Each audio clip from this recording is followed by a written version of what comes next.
Good morning guys. For today's video guys, may bago tayong isi-share guys. Caterpillar excavator. So yung problema nito guys, yung makina. So kakatapos lang ng overhaul. Nasira yung makina. So ito yung makina niya guys.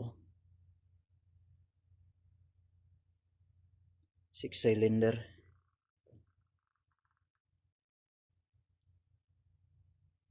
So ano bang dahilan bakit nasira yung makina? So ipapaliwanag ko sa inyo guys. Punta tayo sa baba.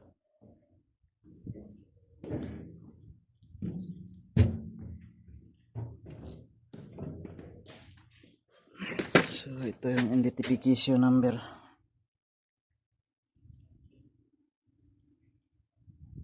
Identification number product. So model number Caterpillar. Model number 3200D2L. So Caterpillar. So ito yung problema guys. Yung piston sira.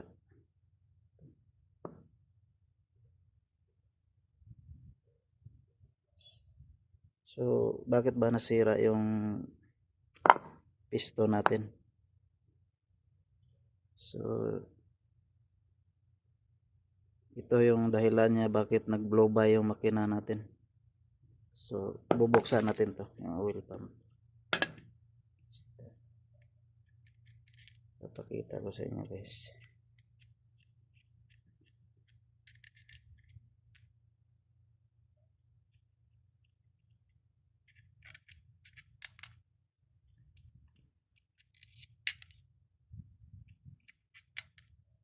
So ito yung oil pump niya guys, tingnan niyo. Sira-sira yung oil pump. Ito. Dalhin natin dyan.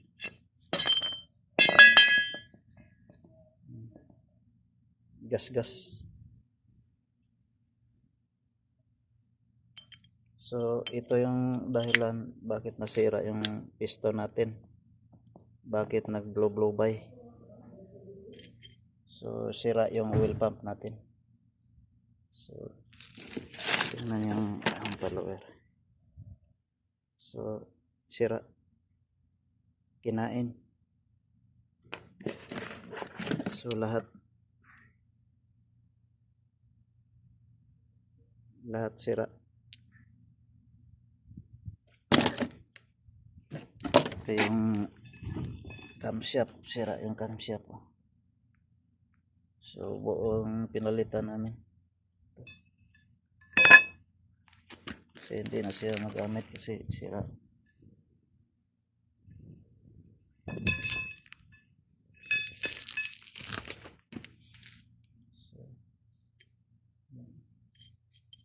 So ito yung dahilan guys bakit bakit nasira. Ito yung dahilan ng oil pump. So bakit ba nasira yung oil pump natin? So yung oil natin pag mababa yung quality, so ito talaga yung mangyari sa yung sisirain yung oil pump. Kasi may depende sa oil yung ginagamit Yung pag gumagamit yan ng engine oil, pag mahina yung quality, ito yung sisirain talaga yung oil pump mo. Tapos mag-cause ng blow by pag masira yung piston. So ito guys, pandarin natin yung makina natin.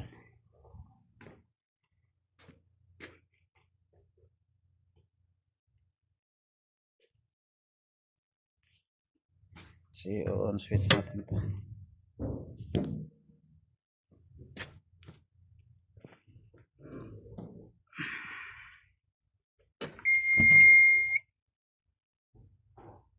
So start.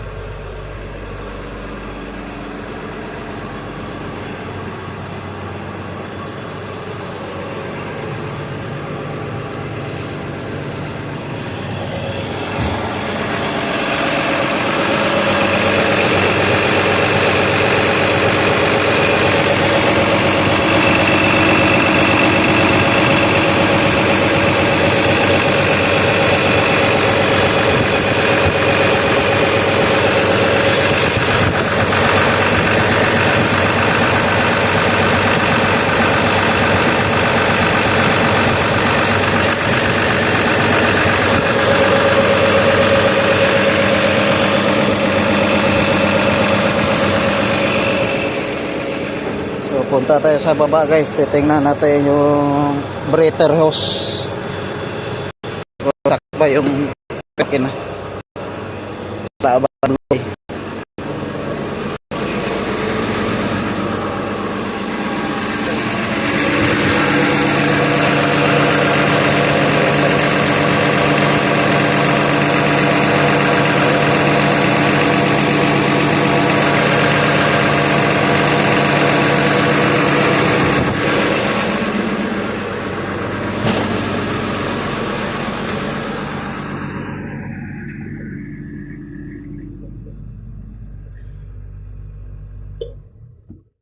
So thank you guys. Thank you for watching guys. Bye bye.